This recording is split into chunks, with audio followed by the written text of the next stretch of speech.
What's up, guys? Tristan from Iron Barbell coming at you. Coming at you with a little bit of a competition.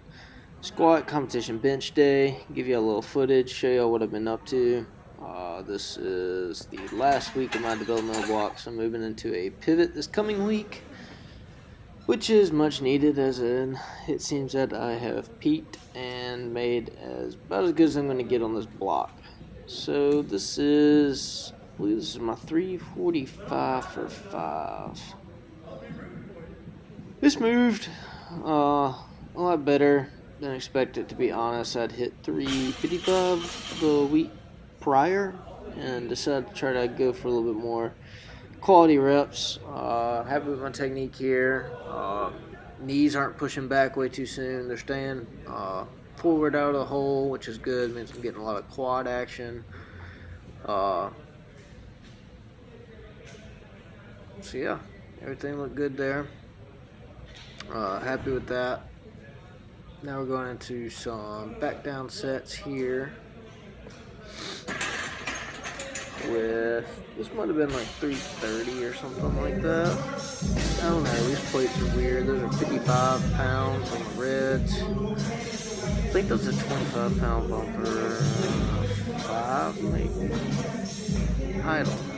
It's mid 300s, okay?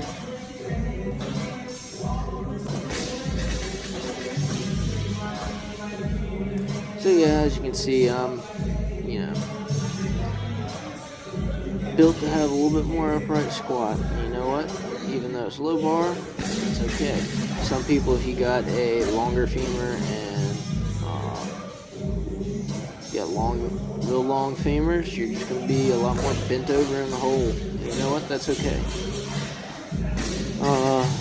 No issues with something like that. So don't worry too much about that type of stuff. People overemphasize staying upright in the squat. The biggest thing is making sure you're not having a chest fall pattern or knees shifting back way too early out of the hole. Those are the things that really matter. As long as that torso angle is staying relatively the same, really don't have any issues.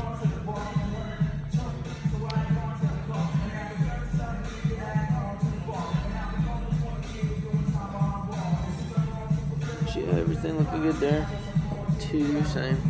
Sorry, it's about my first time really playing back through this footage, so I didn't. My top set was not shown. That was 385, and it moved well, so I was happy with that.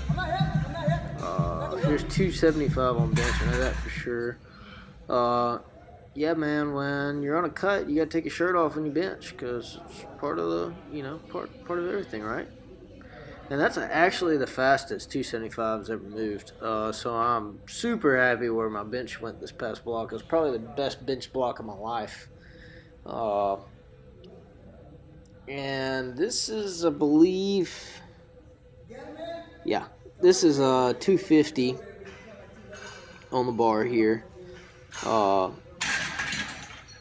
I failed this for 5 the previous week and went back and actually got it for 5. So, super pleased with that. It was a bit grindier than I'm sure my coach really wanted, but you know what? Sometimes you just gotta go for it. So after this, I got 3 back down sets, I believe it is. Sets of 5. Nothing too crazy. Simple stuff. Anyways, I'm going to take this next little bit to talk about something. So I am finishing up a cut. Was planning to move down a weight class and compete in the 66 kg. But some things came up with work and I'm having to compete April 20th instead of June 22nd as planned. That being said, I do not have enough time to make weight for that 66 kg class without completely derailing my strength, and long term it just doesn't make sense. But why am I bringing this up? I want to get to, everybody's wanting to cut. Everybody wants to cut, get lean. I don't I don't necessarily get it. Why do you want to get lean? Do you think it'll get you girls? Because if that's what you think, it's just not the case. I mean, I'm relatively lean. I'm not shredded or anything like that. But I'm a pretty decent body fat percentage. Definitely leaner than your average individual, to say the least, or average gym goer.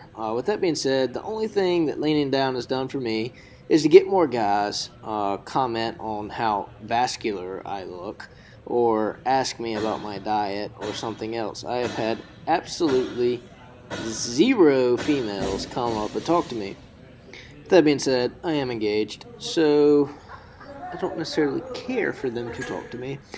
But you're understanding my point here. It's not doing anything for you from that standpoint, so why do you want to do it? Why not spend time at maintenance or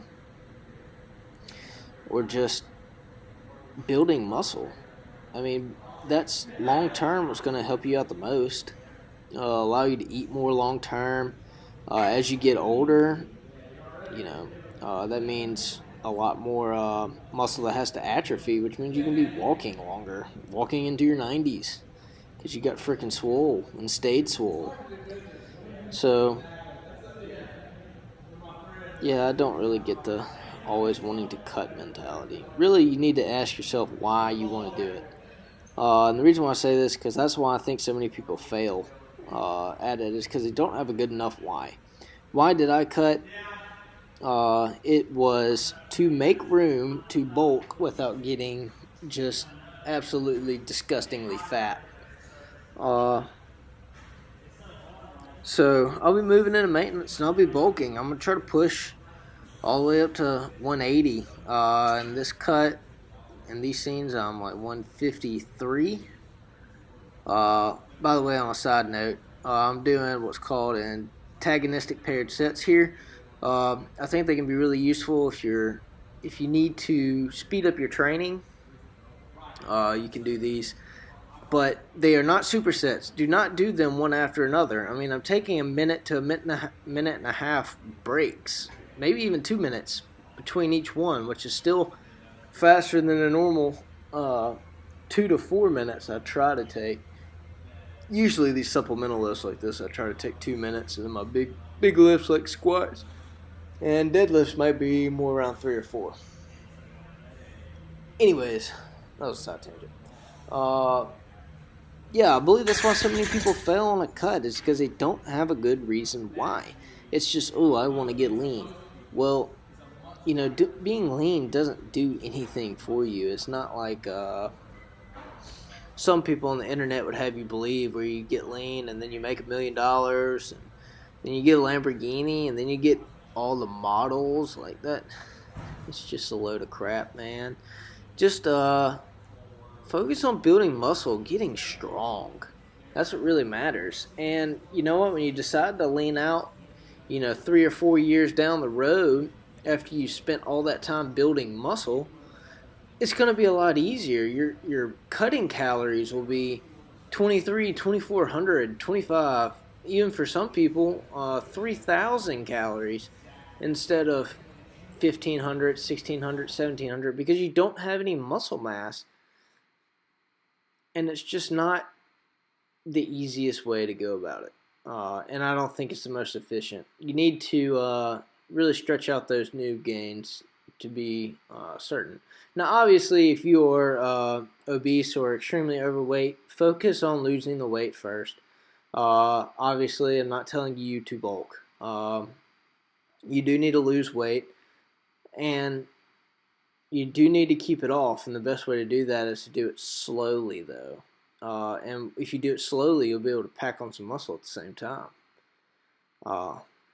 So that's really all I got about here to say, guys. It's the last little clip here. So peace out. Till next time.